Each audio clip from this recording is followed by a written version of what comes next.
बिहार में विधानसभा चुनाव होने हैं। इसको लेकर बिहार की राजनीतिक पार्टियां जनता को लुभाने में लग चुकी है।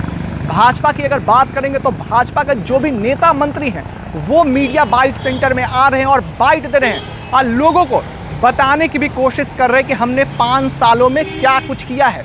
कला संस्कृति मंत्री प्रमोद कुमार ने भी बाइट दिया और उन्होंने जनता को क्या कुछ बताया है, पहले आप सुनिए।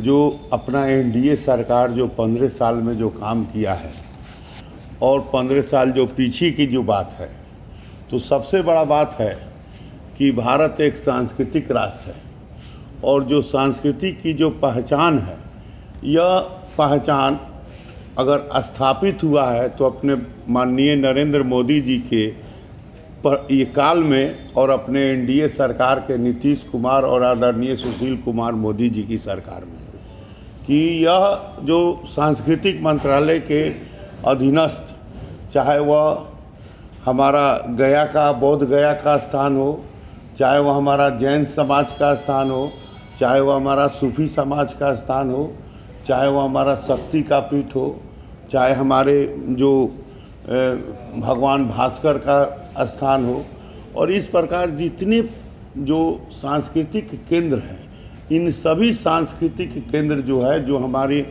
आस्था का केंद्र है, उन सभी केंद्रों जो है, बिहार एक ऐसा स्थान है जो सांस्कृतिक राष्ट्र की राजधानी है। और बिहार अगर एक तरह से कहा जाए कि विभिन्न धर्मों के मोक्ष का केंद्र है, तो उस दिशा में हमारे सांस्कृतिक मंत्रालय के द्वारा सांस्कृतिक महोत्सव करके उसको उत्सव में तब्दील करने का, विभिन्न धर्मों का, सभी धर्मों को उत्सव में तब्दील करने का हम लोगों ने काम किया है, जो पहले नहीं था। और पहले बजट भी बहुत छोटा था, आज बजट का भी आकार भी बहुत बड़ा है। इस प्रकार हमारे जो संग्रहालय विभाग है, तो आज अपना पटना म्यूजियम, बिहार म्यूजियम, जो देखिए कि नेशनल स्तर के म्यूजियम के श्रेणी में आया है, तो ये सब पहले नहीं था। तो ये सब हुआ है, तो यही 15 साल के अंदर हुआ है कि आज विभिन्न अपना जो पौराणिक जो चीज़ थे, पुरातत्व से जुड़े हुए चीज़ से, उन सबों को संग्रहालय में रखकर और उसे संवर्धित करने का भी काम हम लोगों ने किया है। इसी प्रकार खेल के क्षेत्र में जो पहले खिलाड़ी होते थे, पहले पाटलिपुत्र स्टेडियम नहीं था, इसी 15 साल में पाटलिपुत्र स्टेडियम बना है। और इस प्रकार 720 करोड़ के लागत से हम लोग इंटरनेशनल स्टेडियम राजगीर में बना रहे हैं, जहां लगभग 50% हम लोग का काम भी हो चुका है। और इसी प्रकार हम लोग भगवान बुद्ध के जो स्मृति केंद्र है वैशाली, वहाँ लगभग 300 करोड़ रुपया का योजना का काम हम लोग का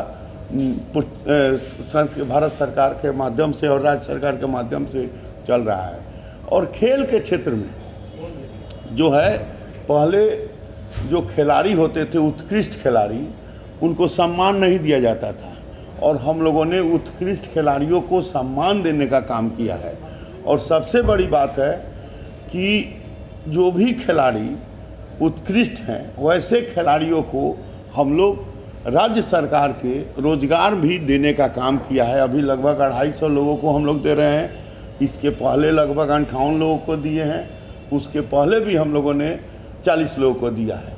और ये सब जो रोजगार देने का जो काम हम लोगों ने, उत्कृष्ट खिलाड़ियों को सम्मान भी दिया, रोजगार भी दिया।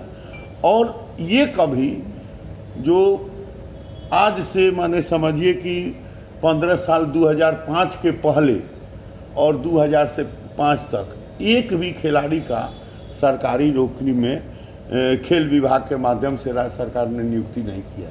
यह हम लोगों ने खिलाड़ी को सम्मान, खिलाड़ी को रोजगार, और ये सब काम हम लोगों ने करनी है। उस दूसरे तरफ हमारा भारत सरकार खेलो इंडिया के माध्यम से जो उत्कृष्ट खिलाड़ी हैं, कला संस्कृति विभाग के माध्यम से जो उत्कृष्ट कलाकार हैं, उनको भी ऑनलाइन अप्लाई करके उनको भी पुरस्कृत करने का और सम्मान देने का काम जो है, जो ये काम हमारे जो आत्मनिर्भर भारत जो हमारे माननीय प्रधानमंत्री जी का कॉन्सेप्ट है, हमारे माननीय मुख्यमंत्री जी का कॉन्सेप्ट है कि आत्मनिर्भर बिहार, तो ये जो डिजिटल इंडिया प्रोग्रेसिव इंडिया और प्रोग्रेसिव जो बिहार की जो पहचान है, ये काम हम लोगों ने इस 15 साल के एवज में करने का काम किया है। और इस काम का एक हमने पुस्तक भी छपवाया है, जो विगत 5 साल में हम लोगों ने